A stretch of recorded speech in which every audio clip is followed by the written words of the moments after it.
ఓం శ్రీ శ్రీరామకృష్ణ సమర్థ సద్గురుదేవాయ నమః. జై గురుదేవ్.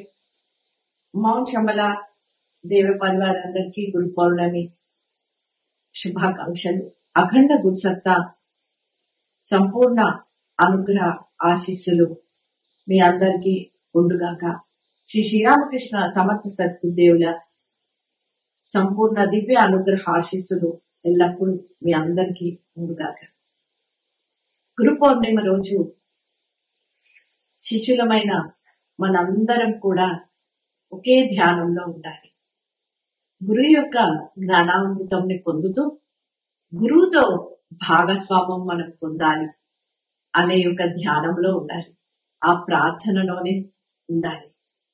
అదే జగద్గురు శ్రీకృష్ణ పరమాత్మ భగవానుడై మనకు శ్రీమద్ భగవద్గీతలో ఏమంటాడు అంటే, అర్జునుడు ప్రార్థిస్తే ఎలా, కార్పణ్య దోషోపహత స్వభావ పుచ్ఛామి త్వాం ధర్మ సమ్మూఢ చేత యచ్రేయస్యా నిశ్చితం బ్రూహి తన్మే శిష్యస్తేహం సాధుమాం త్వాం ప్రపన్నం అంటాడు. భగవాన్ పరమాత్మ, నన్ను నీ శిష్యుడిగా స్వీకరించుము. ధర్మము అధర్మము అనే విచక్షణ శక్తిని అందించుము. నా యొక్క సామర్థ్యాలను, నా యొక్క వనరులను అన్ని కూడా నీకు సమర్పిస్తున్నాను. నా జీవితాన్నే నేను సమర్పిస్తున్నాను. నీ శిష్యుడినై నేను జ్ఞానాన్ని పొందేట్టు చేయము. నాకు ఆ యొక్క జ్ఞానాన్ని ఉపదేశింపుము అని ప్రార్థిస్తాడు. అప్పుడు భగవానుడు అంటాడు, అనన్యాశ్చింతయంతో మాం ఏ జనాః పర్యుపాసతే తేషాం నిత్యాభియుక్తానాం యోగక్షేమం వహామ్యహం. నాయనలారా, ఎవరైతే నిరంతరము నా నామము అంటే గురునామము, అలాగే ఒక గురు దర్శనము నిరంతరంగా అంటే ఆజ్ఞాచక్రంలో ఆ గురువును దర్శిస్తూ ఆ శ్వాసలో ఆ గురునామము జపిస్తూ ఉండగలిగితే మీ యొక్క యోగము అంటే మీకు ఏది కావలిస్తే అది అందిస్తూ, అలాగే ఆ అందిన దాన్ని క్షేమంగా ఉండేట్టు నేను చూస్తాను అని ఎంత అద్భుతంగా జగద్గురువు చెప్తున్నాడు.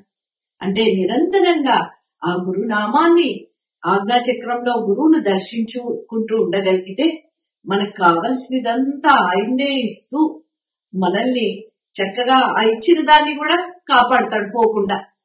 చూడండి ఎంత అద్భుతమైనగా ఆయనే వాగ్దానం ఇచ్చేశాడు. కాబట్టి ఆ స్థితిలో మనము ఉంటూ ఆ గురునామాన్ని, గురు దర్శనాన్ని మన యొక్క స్థితిని ఆజ్ఞాచక్రంలో ఎప్పుడు ఉంచుకుంటూ ఉండగలిగితే పరిత్రాణాయ సాధూనాం వినాశాయ చ దుష్కృతాం ధర్మ సంస్థాపనార్థాయ సంభవామి యుగే యుగే అంటాడు. మళ్ళీ భగవాన్ ఏమంటాడు, సజ్జనులను అందరినీ కూడా నేను పరిరక్షిస్తూ ఆ దుష్కృతులను, ఆ దుర్జనులను అందరినీ కూడా వినాశనం చేసేస్తూ ధర్మాన్ని సంస్థాపన చేయడానికి నేను ప్రతి యుగంలో కూడా అవతరిస్తాను అని చెప్పేశాను. అంటే ఆ యొక్క అవతరణ మనలోనే జరుగుతుంది. సరే బయట జరుగుతుంది అని చెప్తున్నాడు, కానీ మనలోనే జరుగుతుంది. మనలో యొక్క ఈ సద్భావనలు, సదాలోచనలు, సత్కర్మలను, ఈ అన్నిటినీ కూడా మంచి వాటినన్నిటినీ పరిరక్షిస్తూ చెడునంతా తీసేస్తూ దుష్ప్రవృత్తులని, రాక్షస ప్రవృత్తులని, పశు లక్షణాలని అన్ని తీసేస్తూ మనలో ధర్మ సంస్థాపన అనేది చేస్తాడు. జ్ఞానాన్ని అనేది సంస్థాపన చేస్తాడు. మనలో ధర్మ అంటే మానవ ధర్మాన్ని మనలో ఉండేట్టు చేస్తాడు ఆ భగవానుడు. ఎప్పుడు అనన్యాశ్చింతయంతో మా నిరంతరము ఆ గురునామము ఆజ్ఞాచక్రంలో ఆ గురువుని దర్శిస్తూ ఉంటాయి. అలా మనలో ఉన్న ఆ లోవర్ వెహికల్స్ ని అంటే ఆ కింద ఉన్న ఆ కోశాలు అన్నిటినీ భౌతికమైన భౌతిక తలాన్ని, కామమయ తలాన్ని, నీచ మానసిక స్థితిని అంతా పర్ఫెక్షన్ చేస్తూ సంభవామి యుగే యుగే అన్నాడు. చూడండి, మన ప్రతి శ్వాస అయిపోతూ ఉంటూ ఉంటే ఇవన్నిట్లో కూడా పరిణతి చెందిస్తూ మనల్ని పరిణామ క్రమ ఉన్నతి చెందిస్తాడు. ఎంత అద్భుతమైంది చూడండి. ఆ పరిత్రాణాయ సాధూనాం వినాశాయ చ దుష్కృతాం ధర్మ సంస్థాపనార్థాయ సంభవామి యుగే యుగే. మనలో ప్రతి క్షణము మన శ్వాస నిశ్వాసంలో మనం ఆయన ఉంచుకోగలిగితే యుగే యుగే శ్వాస అవుతూ ఉంటుంది. అయితే మనలో ఆ యొక్క ధర్మ సంస్థాపన జరిగి అన్ని దుష్ప్రవృత్తులు తీసేసి మనలో సత్ప్రవృత్తులను అన్నిటిని కూడా పెంపొందిస్తూ పరిణామ క్రమోన్నతి చేస్తాడు. అప్పుడు మనం ఏ స్థితిలో ఉండాలి అంటే నష్టో మోహ స్మృతి లబ్ధ తత్ప్రసాదాన్మయాచ్యుత స్థితోస్మి గత సందేహ కరిష్యే వచనంతో. అంటే గురుదేవా నీవు ఏది చెప్తే అది నేను చేస్తాను. ఆ యొక్క గురువు వచనాలు మనకు పుస్తకాల్లో వారి యొక్క మహత్ గ్రంథాల ద్వారా ఎన్నెన్నో అందించారు. ఇది మీరు ఈ సాధనలు చేసి ఆచరించండి. మా యొక్క ప్రణాళికలో భాగస్వామ్యం పొందండి. ఈ ప్రణాళికలో ఈ యొక్క పనులు చేయండి అని ఎన్నెన్నో చెప్పి ఉన్నారు. ఈ యుగానికి కావలసినవి ఎన్నెన్నో ఉన్నాయి, అవన్నీ కూడా చేయండి అని చెప్పారు. ఆ గురువచనమే ఆ మహత్ గ్రంథాల్లో మనము వారిచ్చిన సాధనలను తీసుకుంటూ వారిచ్చిన ఆ ప్రణాళికను ఆ పనులను మనం చేస్తూ ఉండుకుంటగలిగితే ఒక పని అయిపోయింది అనుకోండి, ఇంకో కొత్తవి ఇస్తారు. ఎలా? మనకు ఒక ప్రేరణ కలిగిస్తూ అలాంటివి మనము ఆ యొక్క వారి పనులను అంటూ నష్టో మోహ స్మృతి లబ్ధ త్వత్ప్రసాదాన్మయాచ్యుత స్థితోస్మి గత సందేహ కరిష్యే వచనంత.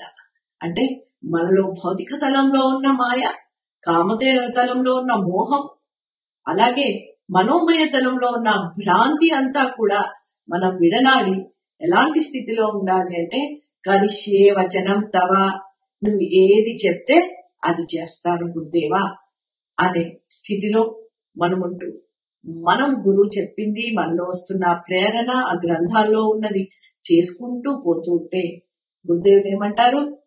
యోగక్షేమం వహామ్యహం, నీ యొక్క యోగము క్షేమము నేను చూసుకుంటాను అని వాగ్దానం ఇస్తున్నారు. ఇదే గురువు శిష్యుల యొక్క భాగస్వామ్యము.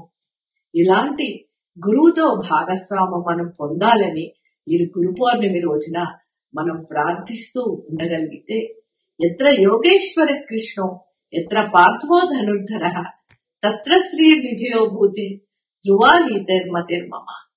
ఆ శ్రీకృష్ణుడు అర్జునుడు ఎలాగైతే వారు ఇద్దరు ఒకటై ఎక్కడెక్కడ ఉంటారో వారి యొక్క ఆ భాగస్వామ్యం ఎక్కడుంటుందో అక్కడ ఎప్పటికీ విజయము, అలాగే ఆనందము, ఐశ్వర్యము, శాంతి, సుఖము, సమృద్ధి ఉంటుందని శ్రీమద్ భగవద్గీత మనకు తెలుపుతుంది. కాబట్టి దివ్యాత్మ స్వరూపులారా ఆ గురు ప్రణాళికలో అఖండ గురు సత్తాతో మనమందరము భాగస్వామ్యం పొందుతూ ఎలాగైతే ఆ ఎత్ర యోగేశ్వర కృష్ణో ఎత్ర పార్థో ధనుర్ధర అన్నారు.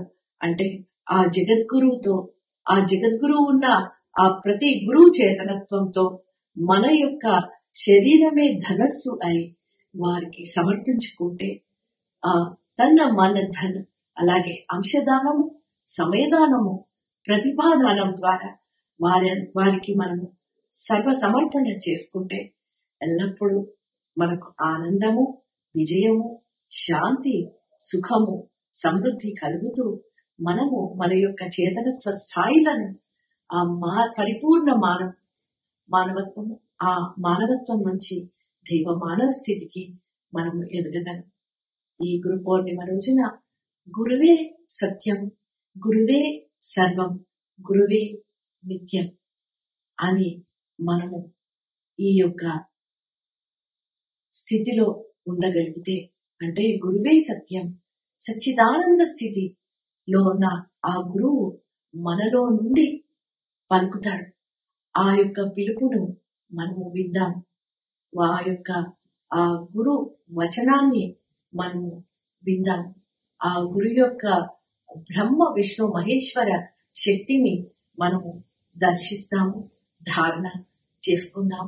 అలాగే గురువే సర్వం, సర్వజ్ఞత్వము, సర్వ సమర్థత, సర్వవ్యాపకత్వంతో ఉన్న ఆ గురు చేతనత్వ శక్తిని కూడా మనము ధారణ చేసుకుందాం. ఆ అఖండ మండలాకార శక్తిని మనము అణువణువునా కూడా ధారణ చేసుకుందాం.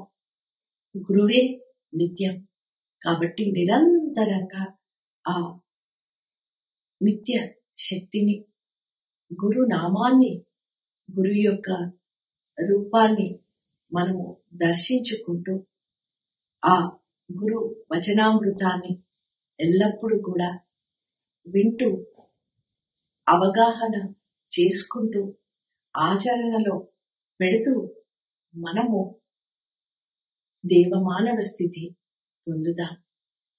ఎల్లప్పుడూ ఆ గురుపాద సన్నిధిలో ఉంటూ ఇంకా ఇంకా పరిణామ క్రమ ఉన్నతి పొందుదాం. జై మహాకాల్, జై జై మహాకాల్.